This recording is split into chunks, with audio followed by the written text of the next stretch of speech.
first thing is to give you some quick highlights of the election and the outcome. Let's hear from the minority leader.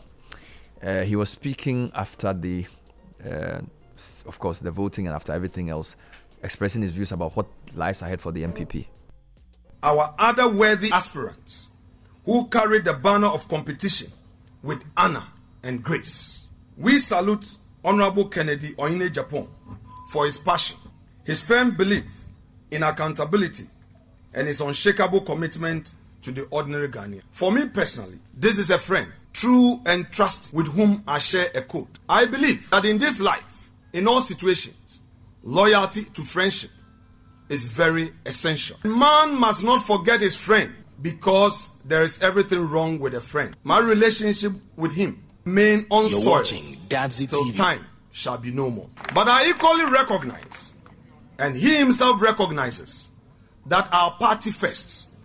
I am therefore happy to inform you as constituents that yesterday he graciously, without any prompting, talked to the Flagbearer, Dr. Muhammadu Bawumia. It was a short chat and very hearty. He gave his commitment to support Dr. Bawumia to win the 2028 election. I have no doubt on my mind, with such unequivocal commitment he made, which he followed it up to the party headquarters, we would work hand in hand as stakeholders to make Victory 2028 possible. So this was Alexander Fenyo-Makin, who's the MP for Efutu and also the minority leader, speaking to his constituents.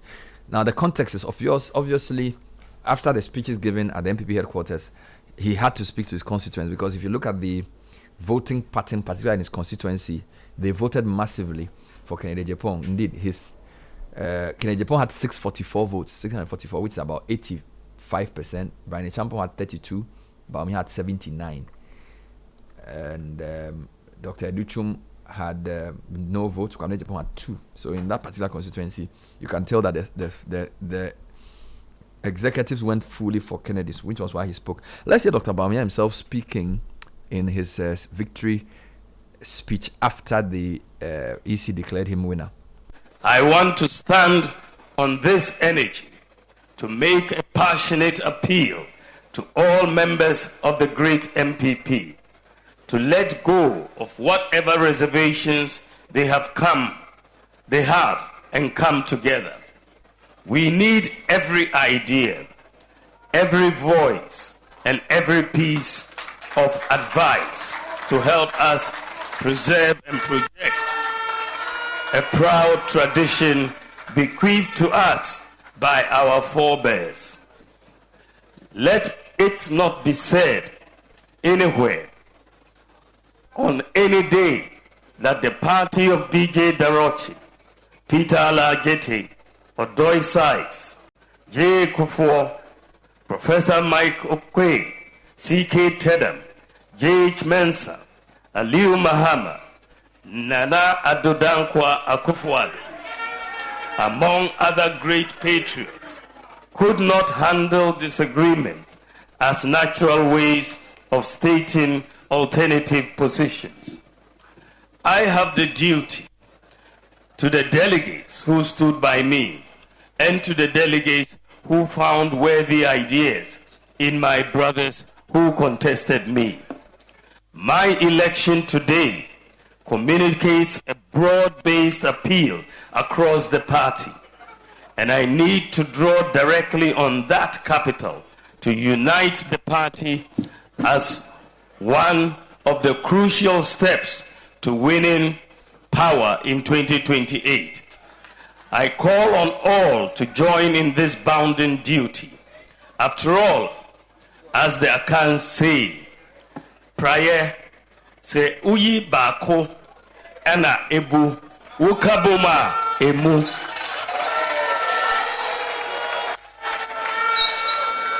United we stand, and divided we fall. As we embark on this crucial journey to rebuild our brand and reposition our party for electoral glory.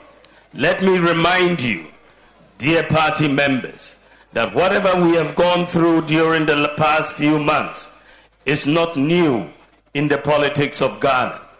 We have been through this on a number of occasions, and on each of them we have shown we have even emerged. We have shown that we have the resilience and fortitude to overcome and even emerge stronger, and herein lies the opportunity. Fellow Kukradites, the data shows that anytime the NPP is solidly behind the chosen flag bearer, the Ghanaian voter returns the favor by voting massively for our usually superior and life-changing policies and programs. We cannot therefore fail ourselves or Ghanaians. On this crucial point, I will undertake targeted engagements to revitalize our party, speaking with all members. This includes visits to some of our respected elders who for various reasons feel aggrieved. Every voice matters. Every opinion is worth considering, and every suggestion is vital to building a formidable strategy. To the youth of our party, the outcome of this contest rightly belongs to you. We will not be at the helm of affairs forever. The future of our party rests on your energy, dedication, and desire to see a vibrant political vehicle. Anytime the youth groups in the party rise, the great elephant soars. To the millions of our supporters and sympathizers nationwide, I know some of you refrained from voting in the last election because you were unhappy with several issues. We have started the process of reform. I assure you, Mahmoud Bawumia as Flagbearer will do everything to ensure that the NPP listens more to you, is more mindful of your views, and is more reflective of your desires. So Dr. Mahmoud Bawumia speaking on Saturday at the NPP head office after he was officially declared winner of their primaries. It's early days yet, and there are many questions. So how does he unite a party that's seen as seriously divided? Not least for the reason that, of course, his numbers for this election were a bit lower than what he got in the 2023 one. He had 61% in 2023. Now he has 56.48.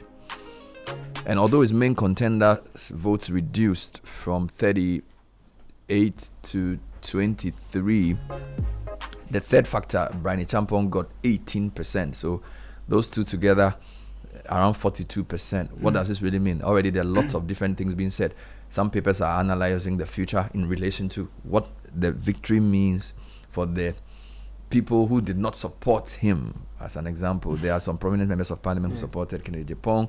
Of course, we'll be speaking to a key member of Dr. Bawumia's team this morning on where the mind of the candidate is, or the leader of the party is, what the timetable for NPP is, and all those questions that would naturally arise from a program like this. But overall, in relation to the conduct, we were here, at least I was here, Kakratu was here covering, and our team went around the country. I think it was fairly a well-organized voting, right? We didn't hear of any violence, which is very important because the build-up and the campaigning had been quite caustic. So for me, what was refreshing was I didn't hear of anybody fight anybody or beat anybody. And I think even the NDC issued a statement congratulating NPP for organizing an event-free primary. And I think it's commendable and it should continue. Certainly. I think there were concerns that were raised ahead of the polls regarding safety.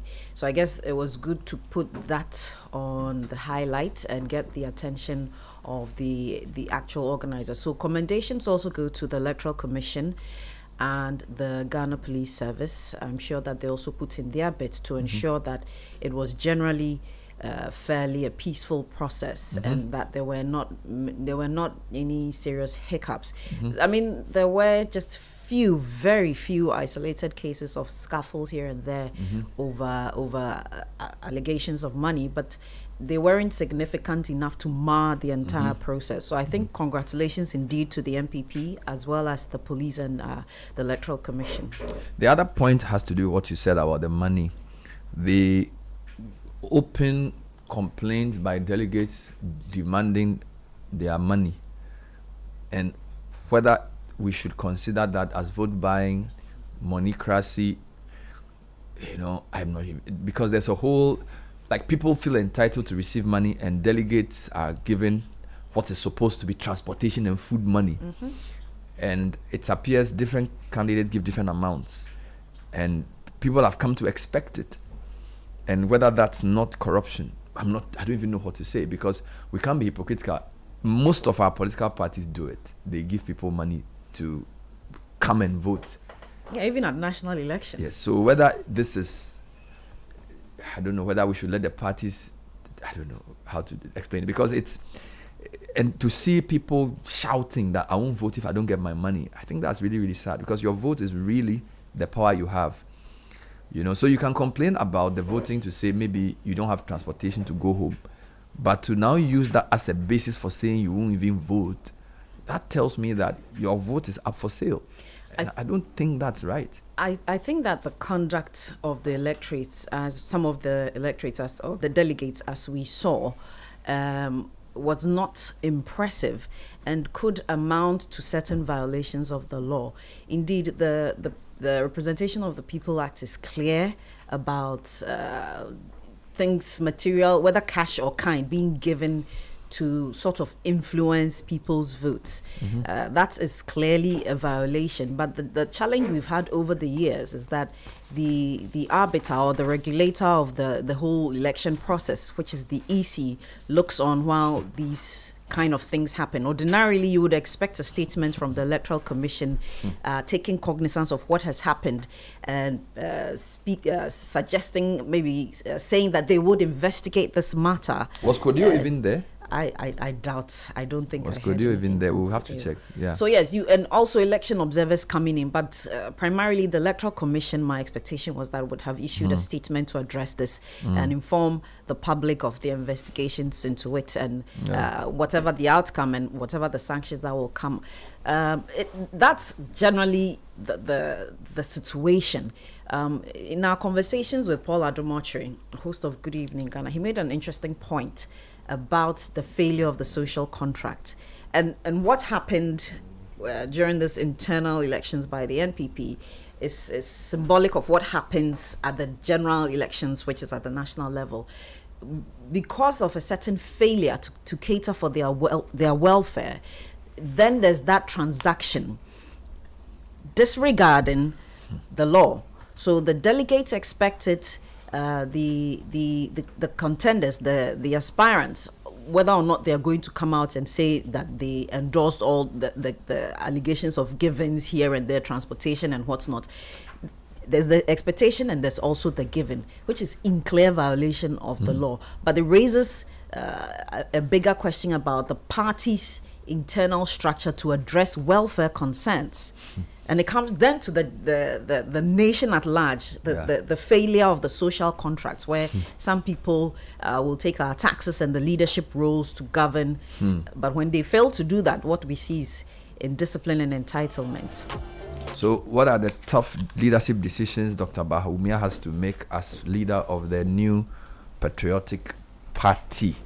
His victory was an interesting one in analysis, and you can say his main opponent pulled a lower percentage than his main opponent did in the previous one, but he himself also came down from 61 to 56. His main opponent came down from 38 to 23. There was a third factor, and I need to say, I was looking at the map. Central region is the only region candidate Japan won. Dr. Bawumia won 14 regions, except the Volta and the Central region. Brian Champa won the Volta region by a very small margin. The other interesting fact is Brian Champon was second in 9 regions. Upper East, Upper West, Northeast, Savannah, Northern, Oti, Eastern region, and Ahafo. He was second in all those regions. Kennedy was second in Western North, Bono, Greater Accra, and Ashanti. And of course, Dr. Bawumia won all the other regions except Central region, which Kennedy Japan won, and Volta region, which Bani Champon won. In terms of the absolute numbers, Dr. Bawumia's votes obviously a lot, but percentage-wise, so there are many permutations people are making. In terms of predictions, I think the main pollster said Dr. Bawumia was going to win by a similar percentage. He predicted 57, so 56.48 is very, very close. What most people did not see was Brian Champon's performance. I think he gave him 12%, 11 or 12%, and Brian got 18, which is much higher, and it was outside the margin of error. So clearly, Brian's performance has been very, very surprising to many people. There are many discussions happening around what this means. But let's just finish with the point Kakra raises. If you go to the Herald Online, Caleb, there's a story there where Boachi Chamate Jakun has also decried what he calls cash for votes. Yeah. Just give me some highlights. Okay, so Jakun decries cash for votes at NPP Flagbearer elections. Former Minister for Energy Boachi Chamate Jakun has condemned the growing influence of money in political leadership contests, calling it a disgraceful practice that must stop. Speaking to the media after casting his ballot in the NPP primaries on Saturday, January 31, 2026, he stated, quote, "In our politics, we've monetized decisions. That's a very unfortunate evolution, not just in the NPP, but across the entire political spectrum in this country. 3 candidates are reported to have paid a total of 1,700 Ghana cedis to each delegate nationwide, citing the payment as transportation costs. 2 of the candidates, Kennedy Japan and Dr. Bawumia, paid 500 Ghana cedis each, while Brian Echampong, who finished third, was reported to have paid 700 Ghana cedis per delegate. Now, ahead of the elections, Kennedy Japan was nicknamed Asin Bill Gates, while Dr. Echampong was nicknamed Abetifi Elon Musk, referring to their wealth. Now, Kwabena Japan and Yao Seduchum were reportedly cash-strapped. Now, Brian in particular had reportedly been paying some delegates a monthly stipend since July last year. But shortly after Ejako expressed his concern, the NPP General Secretary Justin Frimpong-Kodia rebuffed allegations of vote buying in the party's primaries, despite some of the delegates admitting they got the cash, while others said they had been shortchanged by 200 Ghana cedis. There were video footage of people fighting with the candidate coordinators who allegedly sat on the money. In one such video, a man believed to be Kennedy Japan's son was heard on a phone call saying he would ask for the money to be released. This was while the election was ongoing. However, Kodia insisted that the party's observations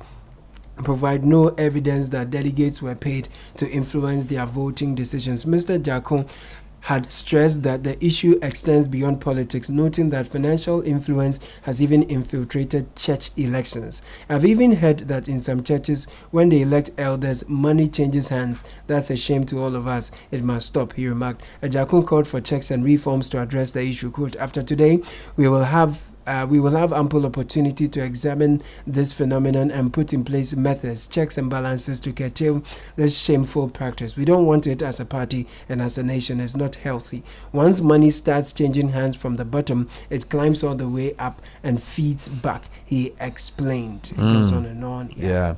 So the reason we read this is not coming from just analysts. This is a key member of the NPP, a person some people believe may even want to run for a significant position in the party. So I feel like the political parties have not been able to stop it because, I mean, they haven't, I won't say they have actively encouraged it as national executive or anything, but it does happen and they don't seem to have a clue as to how to stop it. This idea of paying delegates, and it's a dent on our elections, it's a dent on our politics, because if people will go and vote on the basis of who gives them money, I don't think the process for selecting our national leaders should start that way. You know, so it's a big concern. And you were talking about EC. Yeah. The expectation is that the EC, as the regulator of the political parties and also the electoral processes in Ghana, should intervene and bring some kind of order. The change that we're all expecting to see must come from must begin from the Electoral Commission. Other institutions, for instance, the OSP must also be interested in this. Before I even get to the OSP, the point you make about the leadership of the party, we cannot absolve them of any responsibility or any blame, because the idea behind this delegate system, where thousands of ordinary members were going to participate in the selection of the leadership or the flag bearer, was supposed to be a democratic process. But the question is the true intentionality behind that. Once again, I feel like politics has failed us. We have the same money, influence, and personality driving the agenda behind what appears very democratic or what appears democratic. So indeed, it is not the democracy that we are seeing where thousands of ordinary delegates, etc., selecting, but the people with the influence, with the money, and with strong personalities at the end of the day making the decision. Do you believe that expanding the Electoral College would change things? Perhaps diluting further would change things, but here we are with this structure that we can't make sense of it. It's sort of been hijacked once again by the few influential ones. If what we need is the guarantees and the kind of science that will make whatever system that is adopted more reliable and predictable, and the guarantees that there won't be influences from the sides or secret influences as we see now. That for me is what is critical. To the issue of corruption, I'm glad that a key person in the party is raising that he's an insider. And so, like you said, it cannot be merely claims coming from observers or external people, but here's an insider who is raising for me a fantastic concern, because that in itself comes back to issues of corruption. Okay, and the failure of the Electoral Commission to draw attention to this, raise the red flag, call for investigations, pursue a case against people involved in, claims of offering and receiving money, it's also a problem. And the OSP must also come into this. This is because the OSP's mandate is to investigate corruption and corruption-related offenses. So the expectation is that they should also be interested in this. This is despite the last backfiring attempt that the last attempt to look into such a matter was backfired. There was a DC in Ashanti who was on video demanding his money back because he said the people who were supposed to vote did not do their part after collecting his money. Unfortunately, when this went to court, the High Court said that there was no direct evidence. My understanding is that the matter is being appealed. The OSP has filed an appeal, trying to get an appeal of the decision by the High Court. But that in itself is not encouraging, but it should not deter these state agencies from doing so, from pursuing these kind of matters. We've seen videos, delegates have openly said, we even saw scuffles, people fighting over money. And so we expect, law enforcement to kind of, show up, at least issue a statement, tell us you're going to look into it. No, very, very valid point indeed.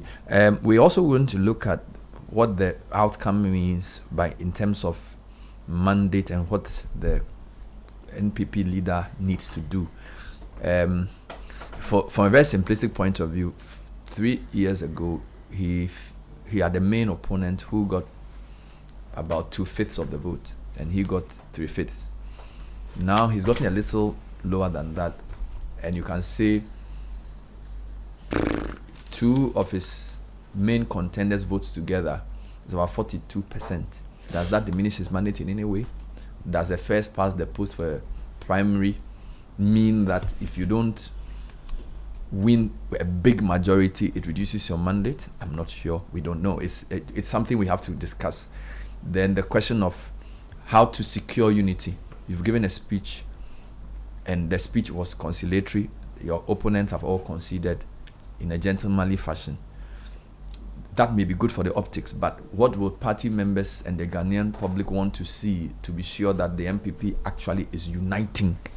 Because 4 months of campaign is not necessarily going to be wiped away by just speeches, right? You probably want to see So my question, Godfred, is what type of things would people need to see to conclude that these guys are uniting? Because I think you will agree with me when I say there are two main issues Dr. Bawumia has to do.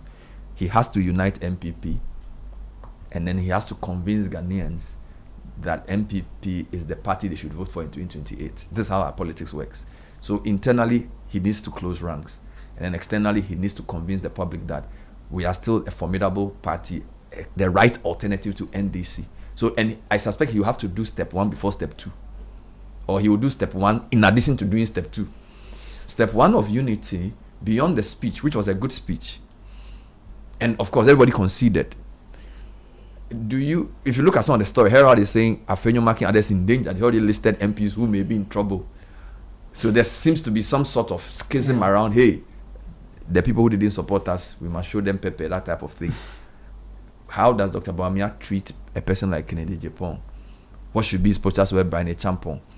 How should he react to his party, his key supporters saying that these MPs openly opposed you and did not, of course, not even the opposition, the way they campaigned against you? Yeah. What type of, so what are some of the things he would be doing? So I'm not even saying advise him. What I'm saying is, what kind of actions will lead to interpretations of what? Can he just leave? Can he just say, oh, we are all together, let's not do anything? Or does he have to say, issue a statement and say, look, even though 89% of Afenyo Markin's constituency voted for Kennedy, I still think he should be minority leader. Does he need to do anything? You get my point? These are the questions people will be asking. Or should he just relax? Well, let me talk to Sammi Awuku, and then I will come back and see if we can get some answers to these questions. What Dr. Bawumia needs to do to unite NPP. So Sammi Awuku is a senior advisor to the Bawumia campaign team and a close associate of the NPP Flagbearer. Thanks for joining us, Sammi. Good morning, and I suspect congratulations are in order, right? Hello, Ms. Awuku.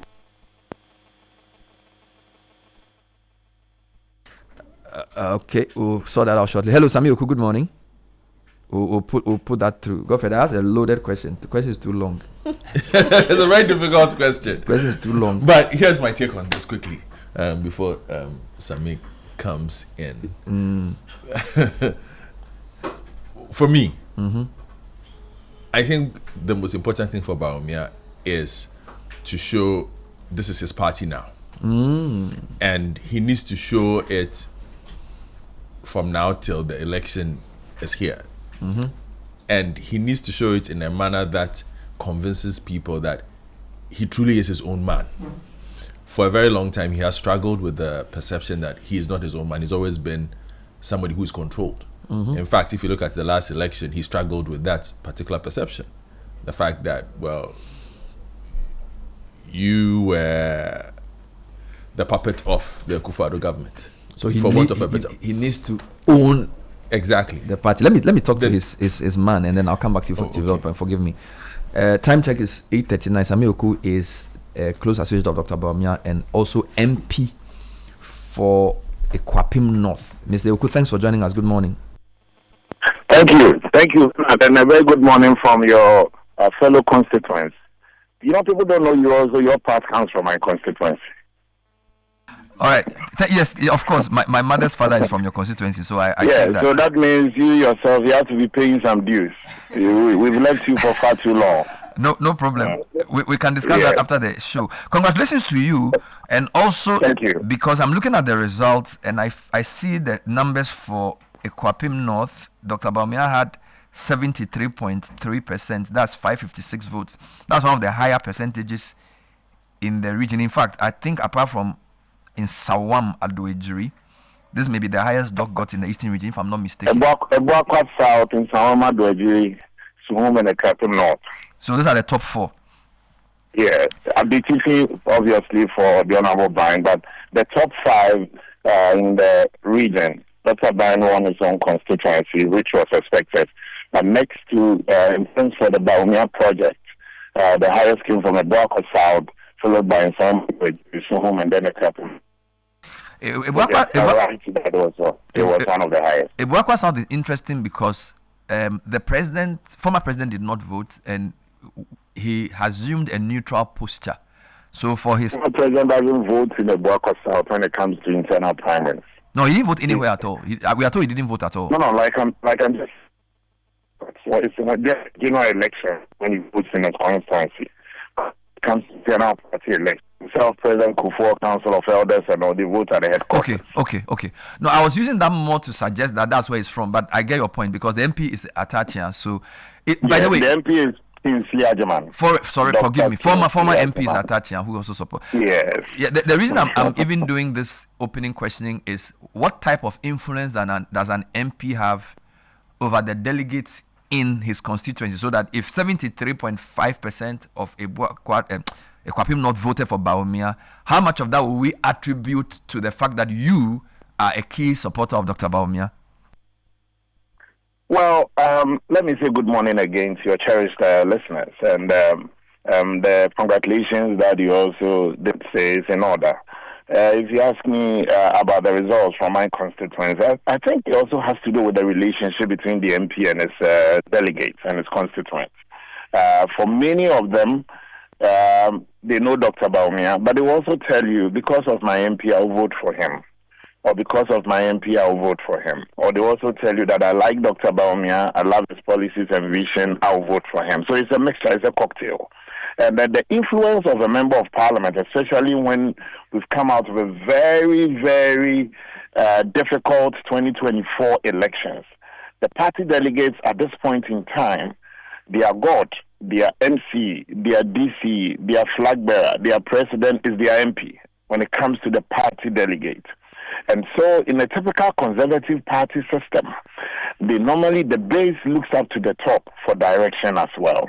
And so that is why when people were discounting the influence of the members of parliament who had declared for Dr. Bawumia, in excess of 60 members of parliament out of the 88, I was a bit surprised because if you study the conservative and the center-right political parties, the influence of their leaders on their decision-making is quite enormous.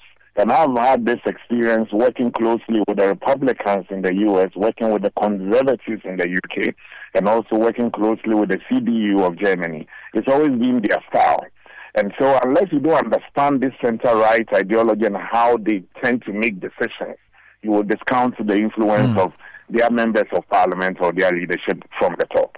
Fair enough. So clearly, of course, we've known that you've been a Dr. Bawumia person for long, and that influence. Can we then say the opposite is also true, that if a constituency had a high vote margin for Kennedy Ejapong, the MP played a role? Because, of course, the Herald, for example, has outlined some key names: Charles Forson, Tema Central, Apenyo Makin, Futu, Stephen Amoa in Shaeso, Abenose Asari, Atiwa East, and says they supported Kennedy Ejapong, and the margins he got there also suggest then that clearly they had a role to play in his numbers there, and so therefore they are even in danger, according to that article the paper wrote, that they may be in danger because they didn't support the winner. Let me drill down before I even come to the fallacy of the argument. If the names that you have called, Abna won her seat, and it's obvious she supported the Honorable Kennedy Ejapong. Charles Forson did not win Tema Central for Kennedy Ejapong. Dr. Bawumia won in Tema Central. In Shiaeso, as also did indicate, Dr. Bawumia won in Shiaeso constituency, even though the Honorable Dr. Stephen Amoa supported the Honorable Kennedy Ejapong. And then the Honorable Alexander Senyomak and the minority leader. I didn't see him on record take a position of declaration that he was supporting the Honorable Kennedy Ejapong or otherwise. But he has never also hidden his friendship, his long-standing relationship and friendship with the Honorable Kennedy Ejapong. So a position that he adopts without saying that I am for A or B, for affines and agents or people around him who may also say that, because our MP is close, I'm choosing these words carefully, because our MP is close to the Honorable Kennedy Ejapong, let's also support him in this bid. But I want to put on record, I do not have any singular, any classical example of an open declaration where the minority leader made his support open for any of their staff. You can have your own perception, you can have your own thinking about it, but that one, opinions are like notice. People do have them. But then let me go to the article that you just spoke about. For us around Dr. Bao, for those of us around Dr. Bawumia, our primary focus is how to help him champion some very serious reforms within the party. He himself did speak briefly about it in his victory speech.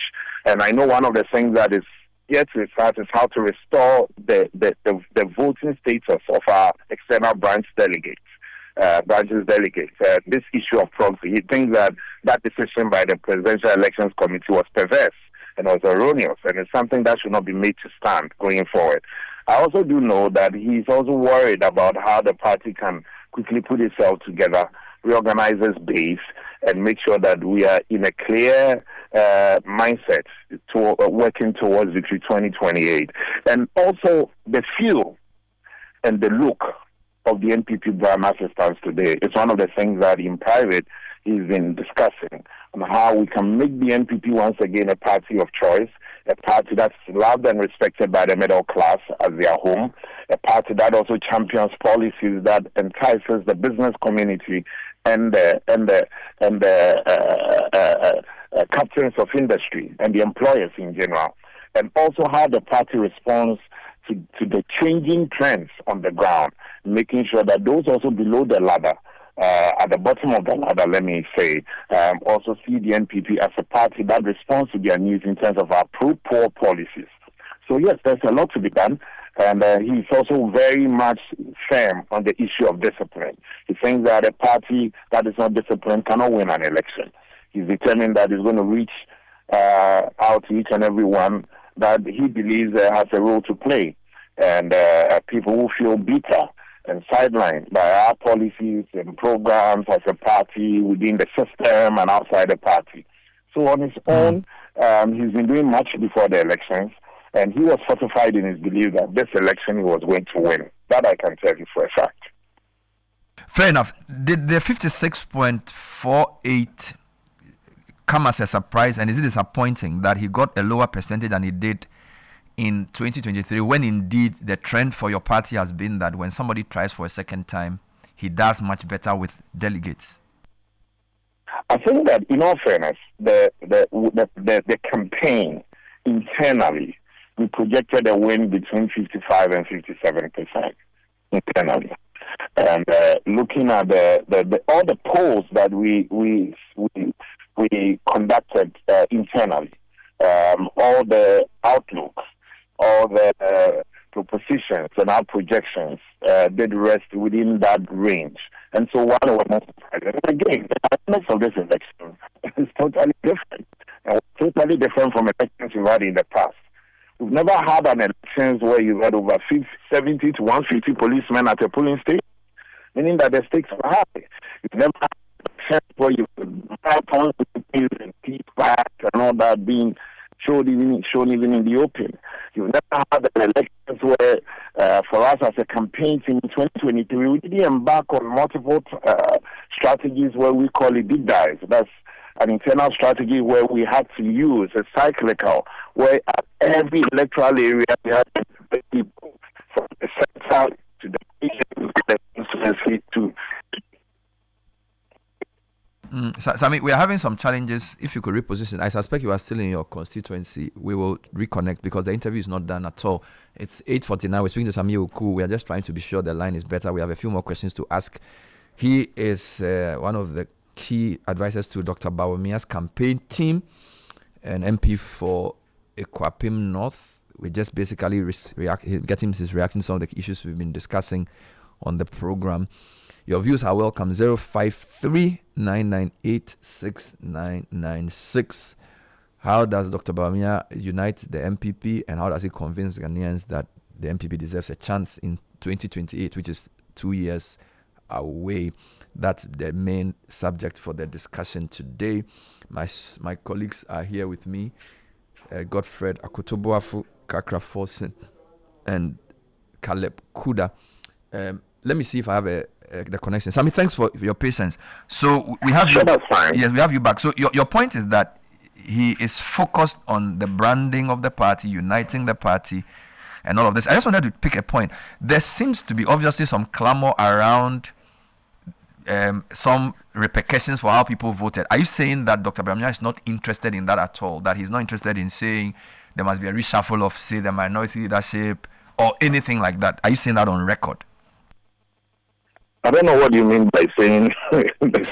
What I'm saying is that he has just been elected flag bearer. Let me be frank. Okay. The man has just been elected flag bearer less than 48 hours. And as we speak, personally, since Saturday night that we saw him off from the party headquarters, I'm yet to see him. Myself and my colleagues who work closely with him, we are yet to see him this morning. And so I don't know the other stuff that maybe you discussed, but what I do know is key to him now is how the NPP positions itself in the minds of the Ghanaian people. And that's why I said that the look and feel brand of the NPP is something that he's determined to work on. He's also determined to work on the issue of discipline. He says that a party that is not disciplined cannot win an election. Again, he's also determined to make sure it becomes a party of choice and the home, once again, for the middle class of our people, and also the employers, the captains of industry. And then those at the bottom of the ladder who still find the NPP as a party that normally promotes issues that affects them. Under President Kufuor, you had very great policies of the free maternal care, the school feeding program, the national health insurance. These are pro-poor policies. And then under President Kufuor, you had another ambitious program of the free senior high school and other things. So now he believes that these pro-poor policies, we did implement them when we were in government. What went wrong is about time that we find that disconnect.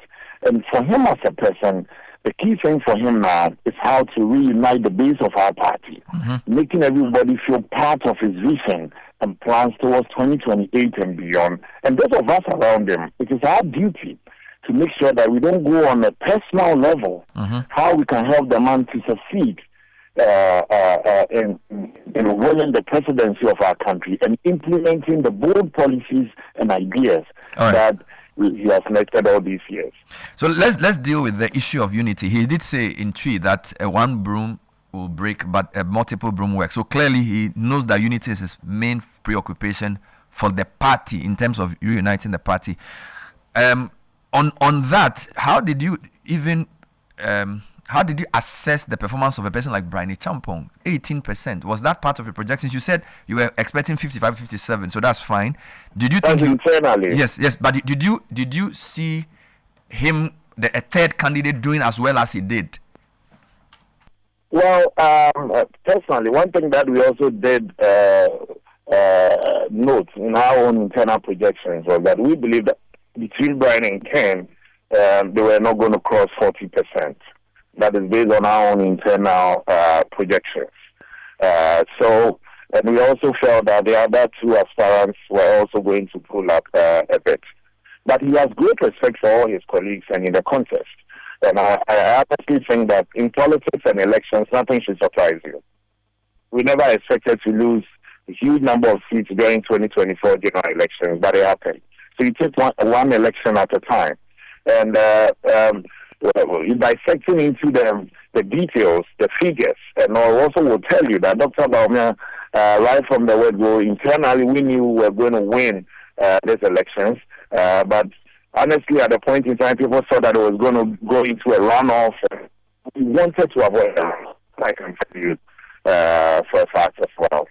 Because we didn't want to complicate matters within the party. We wanted the elected candidate to have an emphatic victory, the moral authority to lead the largest opposition party into the 2028 general election. What we wanted to avoid was a runoff situation where then it becomes very difficult to do the calculations and all. How do you interpret the 42% that did not vote for him, or even 43% that did not vote for him?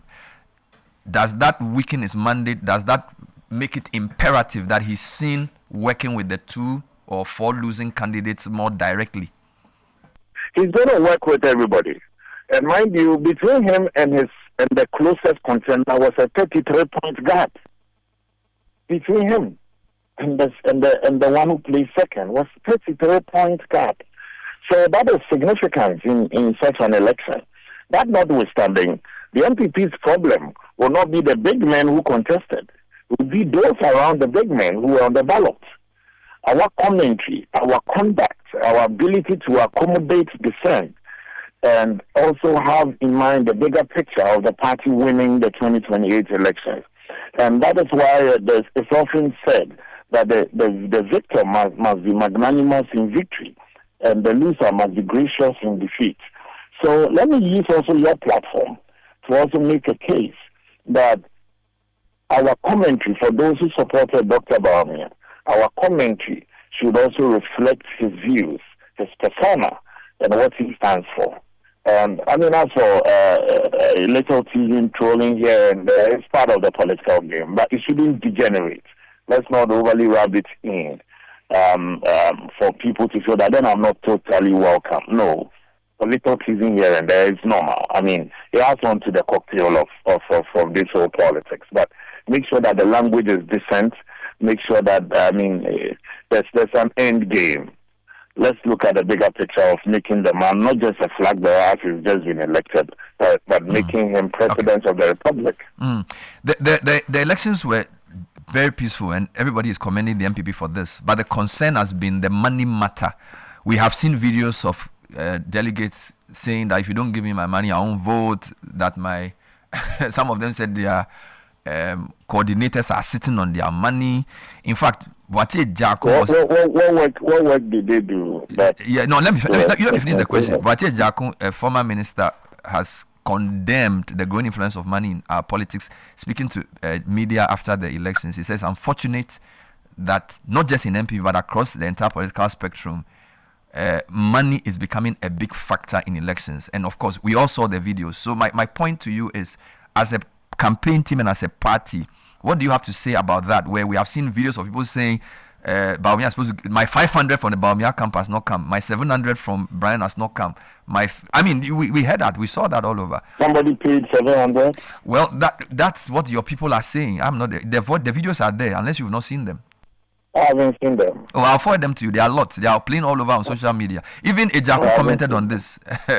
I'm not discounting what you're saying. I'm just saying I haven't seen them. But notwithstanding, I think if what you're saying is true, then the party must also interrogate these matters, because it can undermine the democratic process. People should be able to make their decisions not under the influence of money. But I can also tell you that I'm happy that even with the figures you are mentioning, I haven't seen them, but with the figures you are mentioning, it shows that the one who paid highest was not even the winner. If there's anything to go by, am I right? Well, according to that particular voice clip. But by the way, did your campaign team give money to delegates? I haven't been part of any meeting that has that money should be given to delegates. I wasn't part of any of such meetings. But if somebody, ferrying somebody from one point to the other, a decent TNT to support the person or the constituency, I don't think that one is bad. But where it becomes the focus, the fulcrum around which a decision is made, that is where then it becomes very dangerous for democracy. So did your campaign team give TNT to delegates? For this particular election? Yes, did you give them TNT? And then maybe not from the center that I know, unless people decided to support on their own. So for your constituency, did you give your delegates TNT to help them? I hold it as a duty to bring them from the hinterlands, and they will tell you that our member of parliament provided at least some buses for those who are far away from the center. So I supported them to come and vote. And I was clear in my mind. I told them that, look, vote according to your conscience. So did you provide them buses, or you give them transportation? Those that were far away, I supported to provide them with buses. Those that could walk in, they walked in to come and vote. That's all. And what about those who couldn't get into the bus? Where they sent money to help them come? No. You have to come in and vote. You don't have to make money a deciding factor before you can come and exercise your franchise. I can only speak to my So, but what about constituency. after voting? Were they giving money to help them reach their houses? The buses that, for me, I provided for those who are from far places, like the Mangwasi areas, and where the last time I met up around the legacy areas, these were far away from Ekropon. At least when I supported them with the bus, Ekropon to come home, and the buses to them. And I didn't wait voting to finish for you to put out towards you, engage them or meet them. You allow the person the free will to make it, and they respect the decision of the person. And that is why they were not under any influence of 566 that want to go with Dr. Bawumia. 117 said no, you want to go with Trump. 82 said no, you want to go with the Honorable Kennedy Japan. And then 3 of them said they want to go with Cabinet Japan. 1 of them said I want to go with Dr. Trump. So it reflects the diversity of opinion. What about food? Were they giving physical food or money for food? I didn't provide money for food. Money for food I didn't. But we were very happy. We were very happy to have the women organizers themselves put together some food packs to support their colleagues, and I think that is not a strong. The women organizers are not contesting. So if you hear delegates from various constituencies saying that they are 500 from DOC did not reach them, what would you say? What did you go to do? That you're asking for the 500 or 300 or 800 or 1,000. You have to ask the what would they call it. But would you investigate and check with your team whether they provided any 500 for people? Since you didn't, people are saying that they were expecting 500 from Bawumia. So that 500 they were expecting. The good news is that once they were expecting and it did not come, meaning that the money was not part of our. Only those who did not get were complaining. And who are these people? May I have the names? The audios are all over. I'll forward them to you. We don't need. Some even mention their names. In fact, to be fair, there are some of the reports. For example, in the constituency, I'm coming. No, I'm serious. Tema East, a lady mentioned her name and then said that she didn't have her money. A couple of places they mentioned their names and said their money hadn't reached them yet, but they were hoping they would get it. So this is all over. I'm not even sure. I think then that must be investigated by the party and the presidential elections committee, so that the people too can have an opportunity to also clear themselves. So we should investigate the fact that they didn't get the money or that money was allegedly offered. They should investigate the fact that money was allegedly offered. As for somebody waiting to receive, the person had committed no crime. You are offering. So we have to find out indeed if some of these things did occur. But I'm happy to note that it wasn't the highlight of our just ended presidential primaries. I think everything was peaceful. I think it was fair. I think it was transparent, and that's why nobody is raising a whisker that I was shortchanged and all that. No, fair. I mean, the peace, wonderful, fairness, of course, it depends on money. Our electoral laws frown on giving people money to vote, and because of the widespread nature of the report, I'm interested in knowing what you think should be done to a candidate who is seen to have given money for people to vote for them or to vote before the election. So what you're saying is that, first of all, we have to be able to investigate whether Dr. Bawumia did approach delegates and give them money personally, whether Dr. Brian Champon approved these delegates and give them money personally, whether Dr. Duchum Cabinet Japan and the Honorable Kennedy Japan also approved these delegates directly and give them money. You don't have to just... No, not directly. Not directly. No, what I'm saying is that what we need to investigate is whether it was done on their behalf and whether they approved of it or knew of it. Yes. So you have to investigate all that. If indeed what you are saying, you have seen these videos, I haven't seen them. That's for the record, I haven't. And then secondly, you are also making a profound statement that some claim that their 500 or 700 did not come or he came. Oh, yes. I haven't seen them. So I want to go by what you're saying. Assuming without admitting that what Bernard Avila is saying is true, it's important that the party interrogates these matters. And then where the party gets to the bottom of the matter, they can stick to it. What we can say from the Bawumia side is that we procured this victory not on the altar of money, not on the altar of anything underhand. We got this victory. In fact, I even told Hansen, the CTFM reporter and ChannelOne reporter, that this victory was snatching victory from the jaws of tigers, because One person was on the butcher's table, and all the four had their guns pointed at him. They had to keep his composure. He had to navigate the storm and come out still unscathed. So it was a hard-fought battle and a well-deserved victory. 211,000 is a big number of people to vote. Some people believe that for good politics, to reduce the influence of money and also to strengthen the party internally, they should increase that number further to all card-carrying members. Is this something you personally believe would help reduce the influence of money in our politics and also deepen democracy? Or maybe I wouldn't like to speak for or against, but proponents of this idea should give me examples of just 3 political parties in the world where every card-bearing member votes in their internal elections. Just 3. We are not the originators of democracy, so we also learn from best practices. So I want just 3 examples. To convince you that it's practical. Yeah, to convince you. Because you see, Bernard, this is politics. If I am your opponent, I just have to throw in many more people to join your party and get a card. Are you saying that the internal processes for determining membership, because as I talk to you, I'm sure you know very well a lot of the NPP sympathizers in Ekwapim North. You have visited almost every enclave in that constituency. If they have if you set up a process to register NPP members in Ekwapim North, with the executives you have, I doubt it very much that a known NDC person can come and get an NPP card and you will not know. I doubt it very much that there will be people who infiltrate your political party. Even in my current album, Bernard, in my current album, I can tell you that there are a couple of known NDC people who were able to find their way into the album. But you've caught them. Yes. Is that not the but they are in the album. They have a 4-year mandate. Their mandate ends in March. And it's based on our scrutiny that we later uncovered that these were people of the NDC stock.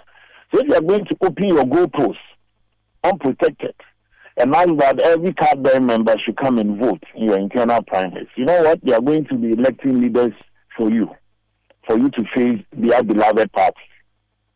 Personally, that's why I'm saying that I want solid argument. I don't want emotions. Give me examples of 3 political parties around the world where this has been implemented and is been successful in its execution. Well, we have also spoken about innovation, right? We are talking about Ghana's democracy being a shining star in Africa. Indeed, we are one of the most functional democracies on the continent. So maybe countries are waiting for us to do it, so they learn from us. If our democratic measures are so great, we shouldn't be asking for evidence from elsewhere. We should be saying this is the way to go. So we reduce, because I mean, for me, of course, we can talk about this all day. I'm not even necessarily pushing that. I'm just saying that many people have suggested that if you want to influence the role of a few delegates to choose a man who could potentially become our president, because indeed, once a person leads NDC or MPP, it's very clear that they are going to. One thing I've come to understand, Bernard, when it was 2,700 delegates, we said that let's expand it, because when we expand it, it's going to deal with the issue of monocracy. We expanded it to almost 200,000 delegates. And then these 200,000 delegates, we still said that there's still influence of money. Let's expand it. We expanded it now to in excess of 211,000. So it should tell you that maybe it's not just expansion, but we need to look at something critically with the foundation and how this whole thing is structured. I do not think that the expansion against towards one man, one vote, maybe I could be convinced tomorrow. I'm not saying that I will never be convinced. But that as I sit here today, I need to be convinced. And of course, when superior arguments are raised, I'll defer to the superior argument. But I just think that let's not take an emotional decision that let everybody vote will be the answer. I haven't seen that as any shining example anywhere. Well, Number 2, of course, go ahead. It has the potency. It has the potency of even adulterating, in fact, diluting your party system. Whether you like it or not, every political party They won't tell you in the open, but they are their own secrets as well. Just a final point on that. We have a national ID system that we are continuously improving. That's number one. Number two, there's a system in which you can use. We are not saying everybody holding a card should vote. You could say members in good standing who have paid up their dues, because funding of political parties is a big issue. If, for example, our political parties found a way of saying members in good standing who have maybe used Momo to contribute for maybe a period, right? Because I can have a political party card as a nominal member, but if I've contributed my dues for over, say, a year, and there's a record of that, but what people are saying is that it will even help the parties themselves know better who their database is, who is a dormant member, who is an active member. So it's an idea that can be refined. But the general principle is that if you expand, if you expand the electoral college, you reduce the influence of people hijacking the process by paying money to delegates.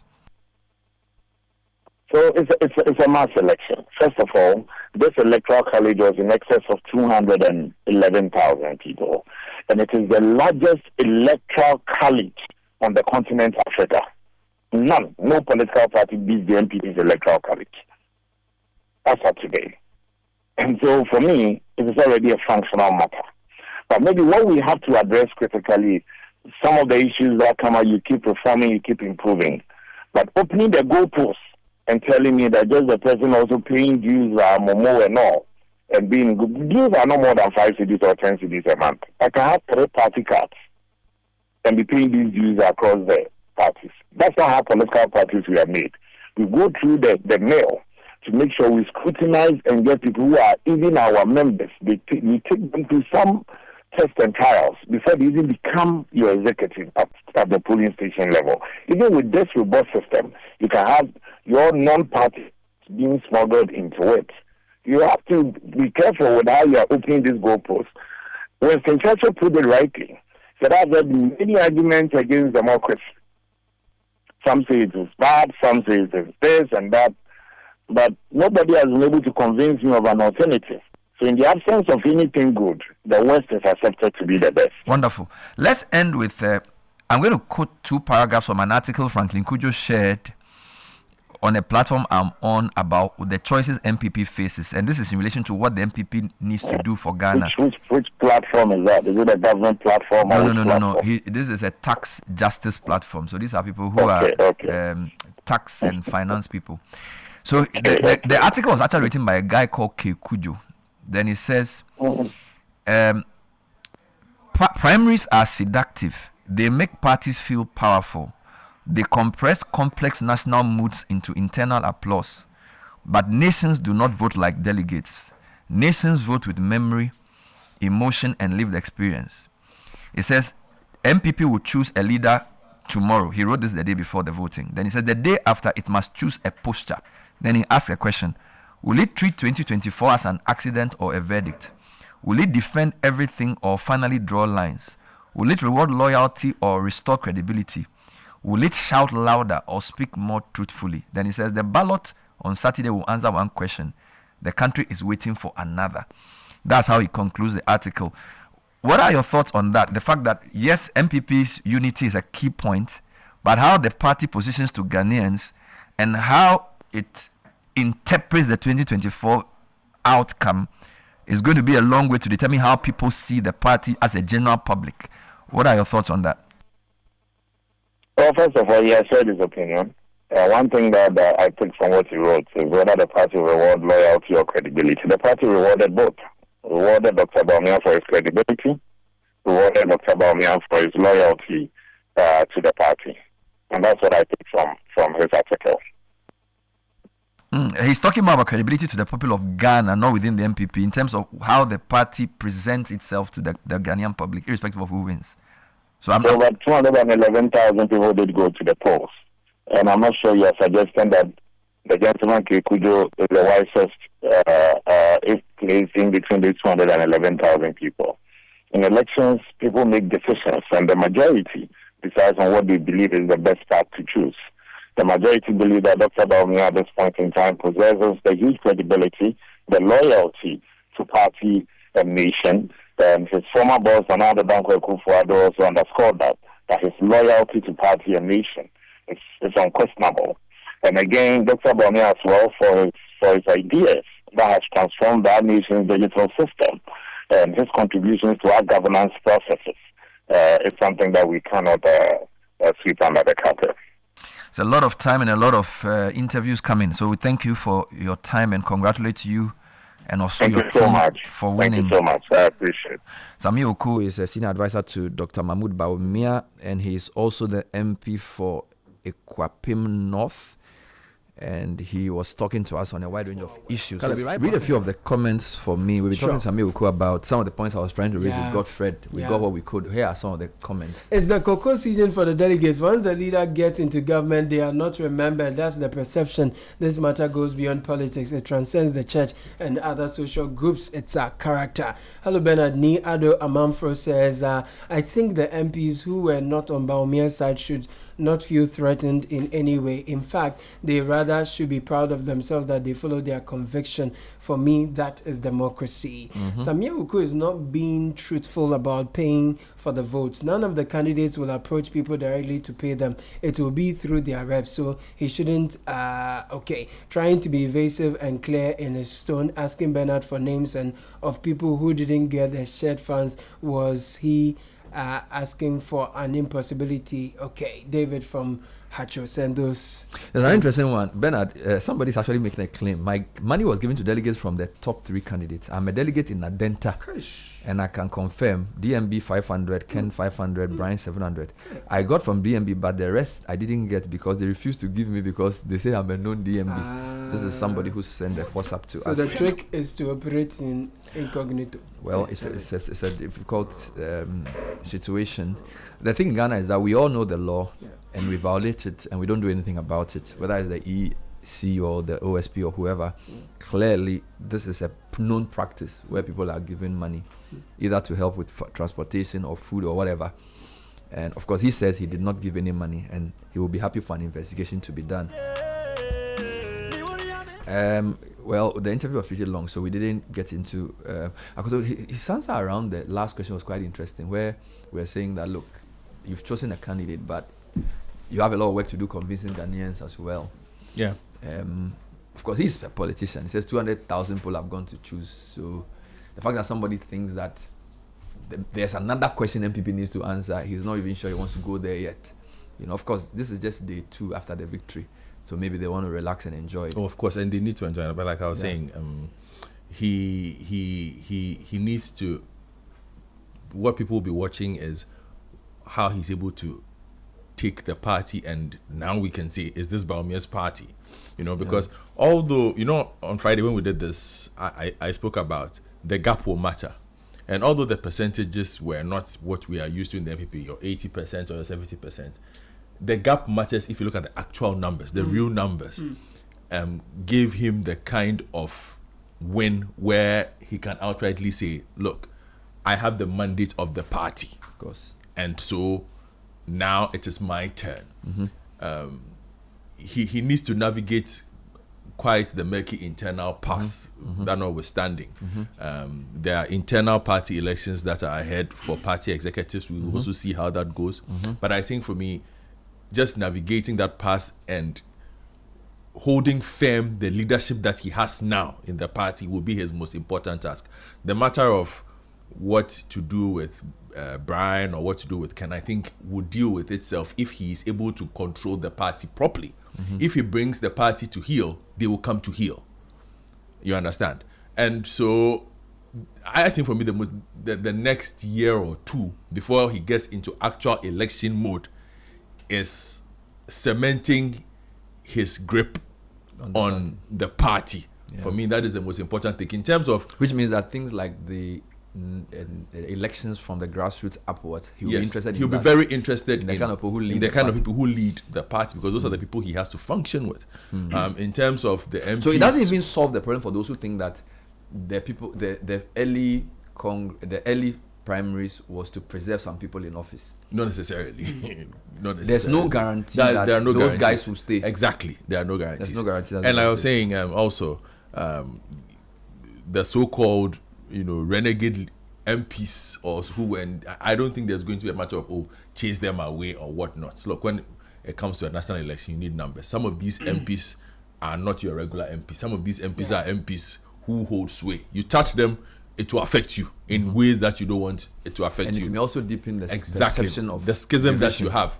So you maintain focus on the big prize. What is the big prize? To win ultimate power for the party. And so I think his path is pretty clear cut for him. On the matter of the payments, I don't want to sound offensive, but if we improve the percentages that you read last week on the demography of people who vote, these things will drop. Yes, maybe. That is how I see it. If we're able to reverse that demography properly, this will drop. Until then, SHS, yes. But I also think LHS.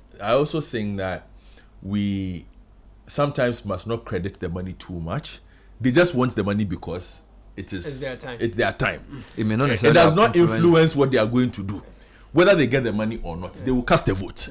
Yeah. I think people just say it for the sake of saying it, that if you don't pay me, I won't vote. And they've come the to- vote is very important for them. And they've come to expect Payments, yes, but it doesn't impact who they are going to But vote if you for. don't give them money, you will lose. So because we spoke to Kwabena Ejipong, I think Hansen or somebody interviewed, and he says, look, he doesn't give money. Except he says, if I come to your constituency to campaign, we may facilitate some things. But on today, like the day they were voting, he says he doesn't have any money to send to anybody. And you can tell that, of course, money has two roles. It even helps your movement as a candidate. It does. So we are not necessarily saying that money gives you an advantage in your campaign. Yeah. But we don't know whether if you do not give a delegate money after voting or to facilitate his movement, he will punish you. You get it? Because if 3 people are supposedly given, it may not determine who the eventual winner is, because the highest bidder may not win. But the person who doesn't give any money will definitely not get anything. We're not You understand? making So in a progress. sense, they value the vote, but they hold that vote also as a weapon to say, into one share and so one share. It's like bargaining. Yeah, but the person who's going to lose knows he's going to lose and will not spend money. Let's I'm choosing my words carefully. So let's take engineer, for instance. Legitimately, he was within his rights to not spend any money. Why would I spend money on an endeavor where I know my chance, no matter the public speak, he would have done his numbers and known that his chances were not that great. He had his own reasons for contesting the election. Okay, so how much were you going to pay to make a difference? You understand? So I think that those who are going to vote, their minds are made up. Yeah, you can incentivize them to a certain point, but those who are going to vote for Bawumia are not going to be swayed by the fact that you're giving them 15,000. The votes are that crucial to them. Yeah, but what I find interesting is with the politicians themselves. You see, in the build-up to the elections, they will spend. They will do all that they do. We will see that the delegates will speak, and sometimes you interact with the people and you get to know. But when you are interacting with them online, then they are feigning ignorance, or sometimes it is after they've lost, or when they are now in power and the demands are continuing, then they start complaining that the media and civil society must raise conversations about the demands of the electorate and why we are getting tired. And some will say we are frustrated, we're not going back to parliament. When you were paying, we were asking you questions, you say you don't know anything about it. They do get, you are right. It's almost like double standards when they are exactly. When they are campaigning, they don't see anything wrong with the money issue, but when they get into the position and people are giving them too much pressure, then it's the other thing I'd like to say is that, you know, there's a lot of cause for Dr. Bawumia to rally everyone around. That's true, but he also needs to be very firm. You know, rallying people around doesn't mean if there's a character that's destructive, you are by all means going to spend energy to court their attention. It won't be worth it. There are some characters, you see, if you monitor the campaign, some people didn't just go for, we are campaigning, we choose this person on this. They come to attack you and break you. I don't think you should waste energy to try and rally all those. Those people will be close to you and they'll be working against you. That may be forced unity. Exactly, So because they should go unity that's real. at the end of the day, some of the people I know who said they were not campaigning for Dr. Bawumia said he's not firm. And that's the one reason they feel that they were not going for him. But the point is, in politics, you need to know that you need different people to support a team to work. Which is true. So I understand the issue of if somebody is destructive, there's no point. but there's a difference in being destructive. But some people are also useful. Very true. I don't know. That's his decision to make. If they come around and play ball, I mean, that's the decision You need to know at what point to unleash Yeah. and at what point to control. True. Yeah. So again, it depends on him. And also, I am very interested in seeing how he's able to take this from being Akufo-Addo's NPP to Bawumia's NPP. That's what I'll be very. That's the challenge. And it's not an easy task That's at the all. challenge. That's It's the a challenge. tall order for him. That's the The challenge. next 2 years will be pretty interesting. We'll see how it goes.